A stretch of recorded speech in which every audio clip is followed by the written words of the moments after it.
Welcome to Kanerika's podcast, The Digital Shift. So, you know that sinking feeling when the exact piece of technology that saved your department like 5 years ago is now the very thing suffocating your business today? Oh, yeah. It's the classic victim of your own success scenario. Right, because you have this incredible, just unprecedented surge in data volume pouring into your organization every single second, and suddenly you realize that your legacy data prep tools are struggling. They're choking. I mean, the platforms you originally championed for their visual simplicity, they've become severe bottlenecks. Exactly. They are completely blocking your ability to scale AI and advanced analytics. So our mission for this deep dive is to explore a massive transition that enterprises are actively making to solve this. We are looking at the shift from Alteryx to Microsoft Fabric. And it's a critical shift. You're essentially trying to power a modern high-speed rail network using a steam engine, a tool that perfectly democratized data access for a small team just becomes a massive anchor when you deploy it across a global enterprise. Yeah, and we are going to formally yet practically unpack why this is happening. We'll get into how all of these complex legacy beta assets actually translate into a modern architecture and the immense operational impact of executing this modernization. Because, from what I'm seeing, treating this like a routine software upgrade is just a dangerous underestimation. Oh, treating it like a routine upgrade is a guaranteed path to failure. This migration is an absolute prerequisite for competing in an AI-driven era. We're way past the point where data architecture was just some IT concern locked in the server room. Right, it's a core business driver now. Exactly. Today, if your core data foundation isn't unified, scalable, and meticulously governed, well, any AI initiative you attempt is just going to be built on sand. So let's start with the breaking point. Before we get into the technical mechanics of a migration, we really need to understand the underlying pressures forcing your hand. Now, Alteryx built a phenomenal reputation over the years. They made data prep fast, visual, heavily drag and drop. Yeah, you didn't need to be a hardcore software engineer to build a functional data pipeline. Users love that visual interface. They really do. So wait, are you saying organizations have to abandon that ease of use just to achieve enterprise scale? Not abandoning it, no, but evolving the underlying engine that powers it. For a long time, that visual simplicity on the front end was exactly what the market needed. But the modern enterprise environment has just shifted drastically beneath those tools. How drastically are we talking? Well, current projections show that 75% of enterprise workloads will be operating in cloud or edge environments by 2028. Wow, 75%? Yeah, that represents a massive gravitational pull away from legacy, on-premises, or isolated server models. Which introduces the first major pain point you are probably feeling right now, which is cost. Because Alteryx uses a per-seat licensing model. If you have 20 specialized analysts using it, you pay for 20 seats. And, that feels manageable. Sure, for 20 people. But as data becomes the central nervous system of every department, suddenly you have 200 people needing access. Marketing, HR, supply chain. And your budget scales up linearly right alongside that headcount. It creates this immediate standoff between the data teams who are desperate to expand access and the finance teams who are just staring down an exponential licensing bill. It's like the difference between buying individual commercial plane tickets for a rapidly growing company retreat versus just chartering an entire plane. At a certain point, paying per seat just stops making financial sense, regardless of how much you like the airline. That's a perfect analogy. And to build on that, imagine if that chartered plane could instantly resize itself mid-flight based on how much luggage you brought, and you only paid for the fuel you actually burned. That is Microsoft Fabric. So it uses a different model entirely. Exactly. It utilizes a capacity-based model. You are paying for the total computing power your organization consumes at any given moment, not for the arbitrary number of individuals logging into the system. Once an enterprise crosses that threshold of roughly 50 users on Alteryx, the per-seat model becomes economically restrictive. So Fabric allows you to add your 51st or your 500th user with minimal incremental cost. Because you're utilizing the shared compute capacity of the platform, yes. But I imagine the CFO isn't the only one complaining. There is a physical architectural limitation to how legacy tools process information, right? Data engineers must be hitting walls every day. Oh, the processing ceilings are arguably a bigger catalyst for migration than the licensing costs. Because Alteryx relies heavily on an in-memory, single-node processing model. Meaning it attempts to load all the data it's transforming directly into the active RAM of a single machine or server. Which functions beautifully for a marketing dataset of 100,000 rows. But when you introduce modern enterprise-scale feeds, think about continuous, high-volume sensor data streaming off a manufacturing floor, or millions of daily financial transaction logs. That single node architecture just hits a brick wall. The machine simply runs out of memory.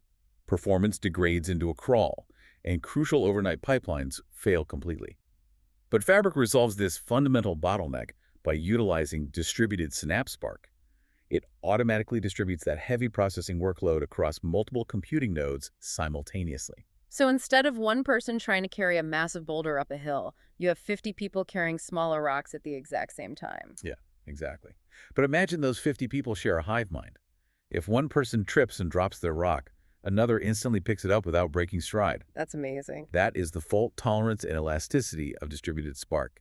You no longer have to worry about the boulder crushing your single server. Okay, so you solve the processing bottleneck with distributed compute. But now that you are crunching millions of rows in seconds, how do you actually feed that into an AI model without losing track of where the data came from? Because that introduces the third major pressure, which is integration and governance. Yes. Because Alteryx operates largely outside the core Microsoft data ecosystem. A workflow finishes its job, and then it is forced to export that data somewhere else, maybe pushing it to an external SQL database or dropping a CSV file for Power BI to pick up hours later. And let's be clear, disconnected tools are the absolute enemy of modern AI. Every single time you force data to move between isolated platforms, you create latency. But more critically, you create massive gaps in your data lineage. And lineage is the tracking of where a piece of data originated, who touched it, and how it was altered along its journey. Right. And if you are going to deploy an AI model to make autonomous financial or operational decisions, you cannot have lineage gaps. You can't have a black box in your pipeline. You need absolute auditable trust in the data's history. And Fabric addresses this by centralizing the architecture onto one lake. Precisely. One lake acts as the single source of truth for the entire enterprise.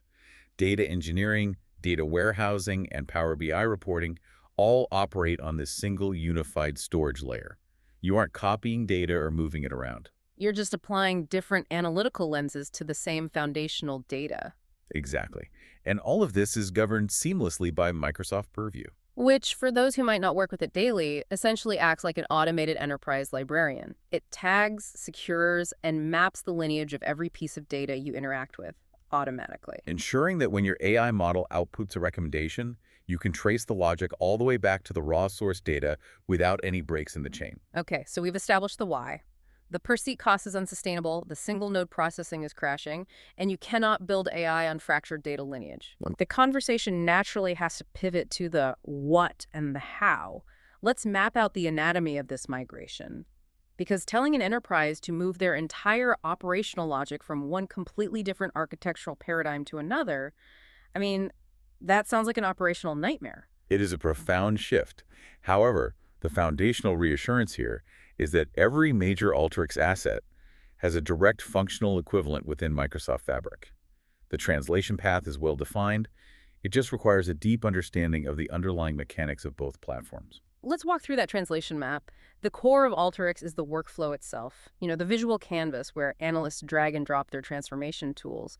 How does that manifest in Fabric? Standard Alteryx workflows primarily translate into Fabric's Dataflow Gen2. This is Fabric's native cloud-based data preparation engine. It offers a very familiar visual interface for transformations, but crucially, it writes the outputs directly to one lake. What if the workflows are really complex? If you have workflows that dictate highly complex, multi-step orchestration, like triggering different processes based on specific conditions, those map over to Data Factory pipelines. Got it. What about macros? In the legacy environment, a macro is essentially a complex workflow packed up into a single reusable tool that you can share across the team. Those translate beautifully into reusable, parameterized data flows within Fabric. You design the core transformation logic once in a data flow, configure the dynamic parameters, and then your overarching Data Factory pipelines can call upon that reusable logic whenever required. So it preserves that modular design philosophy. Exactly. But here is where I imagine the translation gets significantly more complicated. Custom code. Alteryx features Python and R tools where data scientists can inject their own custom scripts directly into the visual workflow. Do we just copy and paste those scripts over to Fabric? Oh, that is a trap many organizations fall into, and it results in immediate failure. Those legacy scripts migrate into Synapse notebooks within Fabric. But you cannot simply paste standard Python code into a distributed environment. Because standard Python is inherently designed for that single node execution we discussed earlier, right? It reads data line by line on one machine. Yes. So to take advantage of Fabric, you have to fundamentally refactor that code into PySpark or Spark R. PySpark requires a declarative mindset. Wait, what does that mean in practice? It means instead of telling a single processor exactly how to loop through a dataset, you describe the transformation you want, and the PySpark engine determines the most efficient way to divide that computation across a massive cluster of machines. It is a completely different syntax and approach. That makes the translation process sound incredibly delicate. Moving down the map, we have analytic apps, the interactive user-facing tools where a business user can plug in their own variables to filter a dataset. Because Fabric doesn't possess a direct one-to-one equivalent for that specific legacy UI layer, analytic apps generally require a strategic redesign. We typically translate the front-end user experience into Power Apps, which then natively connects to the underlying Fabric data pipelines to execute the logic. Finally, we have the reporting outputs. We noted earlier that legacy tools usually export data out to an external file or a separate server. In Fabric, that final export step is entirely eliminated. Your pipeline writes the transformed data directly to the lakehouse, and Power BI connects to that lakehouse natively in direct lake mode. So there is no overnight batch export. None. There is no waiting for a CSV file to generate. The data freshness lag that plagues so many reporting teams just disappears instantly. Okay, I look at this map and I understand the theoretical translation. But let's look at the reality of an enterprise environment. We aren't talking about 5 or 10 workflows. We are talking about hundreds, maybe thousands of highly intricate pipelines built up over a decade. Easily. If a team tries to manually rebuild and translate all of this from scratch, aren't they just inviting massive human error? They are inviting catastrophic risk.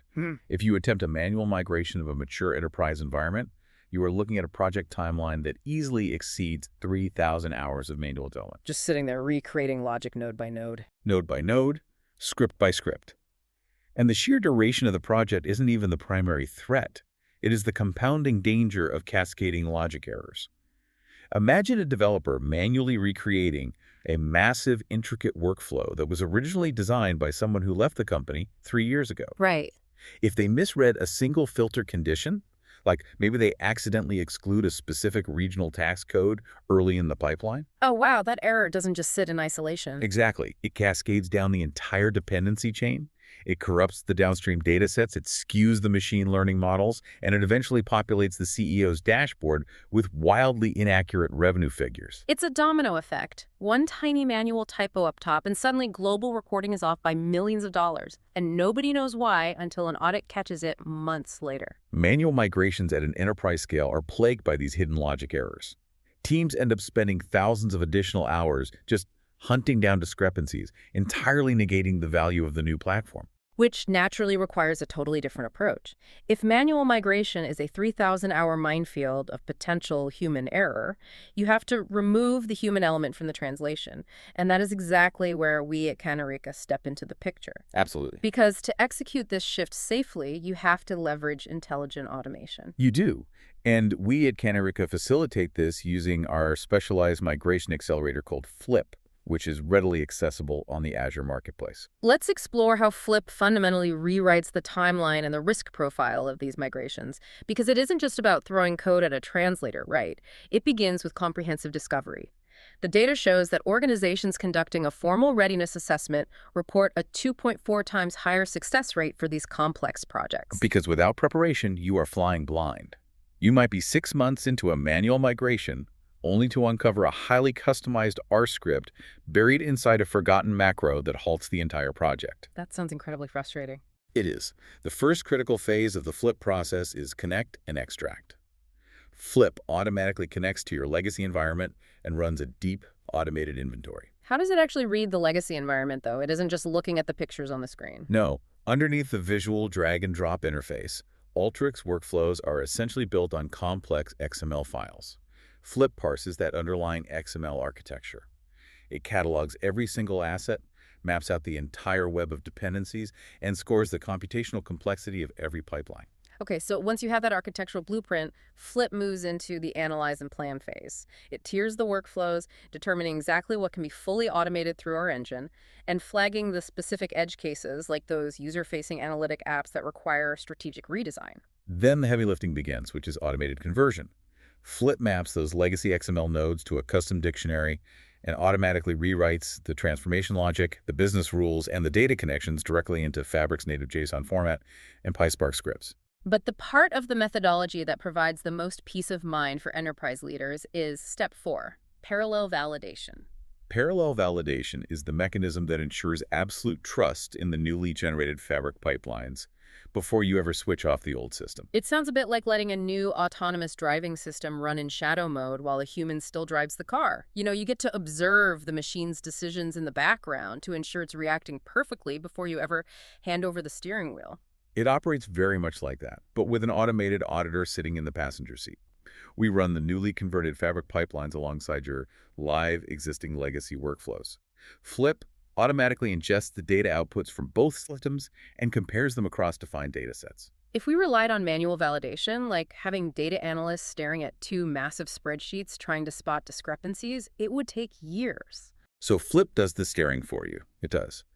If the new Fabric pipeline produces an output that differs by even a single decimal point or a timestamp format from the legacy baseline, Flip catches it and flags the specific exception for human review. Wow. You resolve that tiny discrepancy in shadow mode, ensuring zero disruption to your live enterprise operations. We only proceed to the final step, deploy and cut over, when parity is 100% verified. And the mathematical impact on the project timeline is staggering. By utilizing Flip, you reduce the migration effort by up to 83% for simple ETL workflows. And for those massive, highly complex enterprise environments, it takes a grueling 3,365-hour manual slog and compresses it down to just 940 hours. It's transformative. You're reclaiming thousands of hours of highly skilled engineering time while simultaneously reducing the risk of cascading human error to near zero. It liberates the enterprise's data engineering talent. Instead of spending an entire year doing tedious manual code translation, they can focus immediately on optimizing the new Fabric environment and building the predictive AI capabilities that actually drive revenue. Exactly. Let's ground all of this theory in reality, because leaders listening want to know what this transformation actually looks like when the dust settles on the other side. Let's look at the real-world impact. A perfect illustration of this transformation is a recent engagement we led involving a global automotive manufacturer. They were attempting to run their complex plant operations analytics entirely on a legacy Alteryx framework. Set the scene on the manufacturing floor for us. What specific pressure broke their system? It was a perfect storm of the architectural limitations we dissected earlier. They had thousands of robotic welding arms and assembly machines, streaming continuous, high-volume sensor data. Monitoring heat, torque, vibration. All of it. And this volume of streaming data was completely overwhelming the legacy in-memory processing. The system kept crashing, or the overnight batch processing would slow to an absolute crawl. Furthermore, they desperately needed to scale this predictive analytics capability across multiple global plants, but the per-user licensing costs made broad deployment financially prohibitive. So they were trapped. They possessed the data required to optimize their plants, but they couldn't process it fast enough to be useful, and they couldn't afford to give the insights to the floor managers who actually needed them. Precisely the bottleneck. So we at Kanerika engaged their team and utilized Flip to automatically migrate their core operational workflows into Microsoft Fabric. And what changed?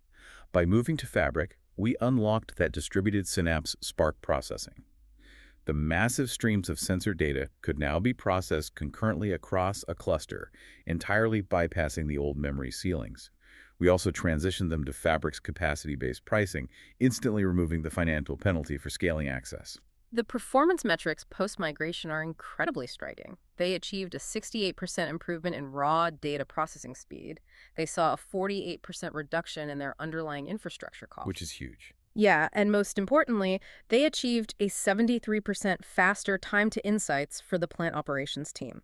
Plus, because we utilized the parallel validation methodology within Flip, the entire architectural cutover occurred with zero production downtime. The assembly lines never stopped moving, and their data governance remained fully intact. It was a massive win. But, those percentage improvements are impressive on a slide deck, but what does a 73% faster time to insights actually mean for a plant manager standing on the manufacturing floor on a random Tuesday morning? Well, it fundamentally changes their entire operational posture from reactive to proactive.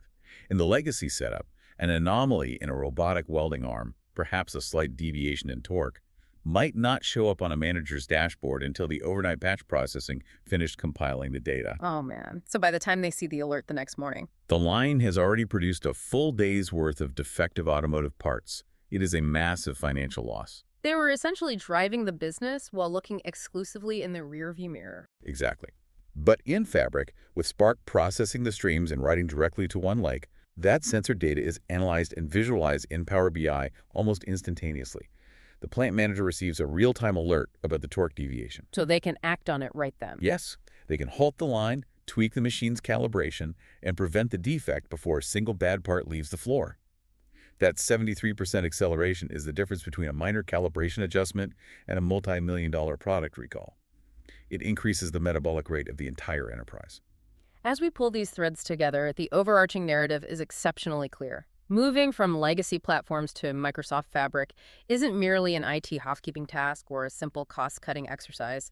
It is a strategic imperative to build an AI-ready unified data foundation. Oh, absolutely. You eliminate the data silos that create stale insights, you shatter the processing ceilings holding back your analytics, and you establish the strict, automated data governance required to actually trust your AI models.